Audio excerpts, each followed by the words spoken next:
શાકભાજીથી ભરપૂર એવા vegetable pancakes બનાવશું। તેને માટે મેં એક દૂધી લઈ લીધી છે। દૂધીને છે તે આપણે છાલ હટાવી લેવાની છે। દૂધીની છાલ હટાવી લીધી છે।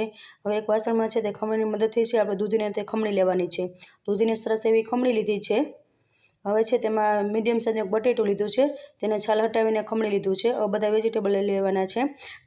ગાજર છે, ડુંગળી છે, કોબી છે અને મરચું છે લાંબુ કટ કરેલું અને ઝીણું મરચું લીધું કટ કરેલું, લસણ લીધું છે, કટ કરેલું લીલા ધાણા છે તે લઈ લીધું છે। હવે સ્વાદ પ્રમાણે નિમક લેશું। સરસ રીતે બધા વેજીટેબલ્સને આપણે આવી રીતે નિમક સાથે મિક્સ કરી લેશું।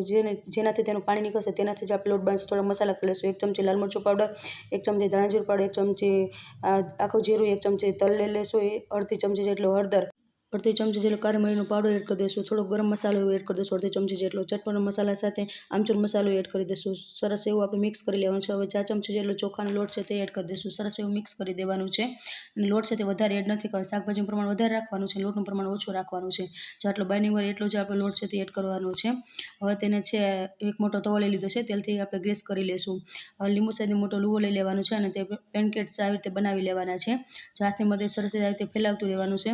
તો જરા પણ ચીપકશે નહીં, હાથને પણ પાણીવાળો કરવો પડશે નહીં। જો તેવી જ રીતે આપણે બીજું પેનકેક્સ બનાવી લેશું। તેવી જ રીતે મેં 3 પેનકેક્સ બનાવી લીધા છે। હવે તેને થોડાક એવા ક્રિસ્પી થાય ત્યાં સુધી તેને કૂક થવા દેવાના છે નીચેની સાઈડ। હવે છે તેને આપણે પલટાવી લેશું। નીચેની સાઈડ સરસ એવા થોડા કૂક થઈ ગયા છે। હવે તેની ઉપર છે તે આપણે એક વાટકો લઈ લેશું અને આવી રીતે પ્રેસ કરતા જશું, જેથી આપણે નીચેની સાઈડ છે થોડા ક્રિસ્પી એવા બની જાય। જો તમારે વધારે ક્રિસ્પી ખાતા હોય તો તમે વધારે ક્રિસ્પી કરી શકો છો અને તેની પર તેલ પણ થોડુંક લગાવી શકો છો। જો નીચેની સાઈડ સરસ એવા થઈ ગયા છે અને ફૂલ વિડીયોની ડિટેલ નીચે બાયોમાં લિંક આપેલી છે, તમે જોઈ શકો છો। બંને બાજુ સરસ એવા ક્રિસ્પી થઈ ગયા છે।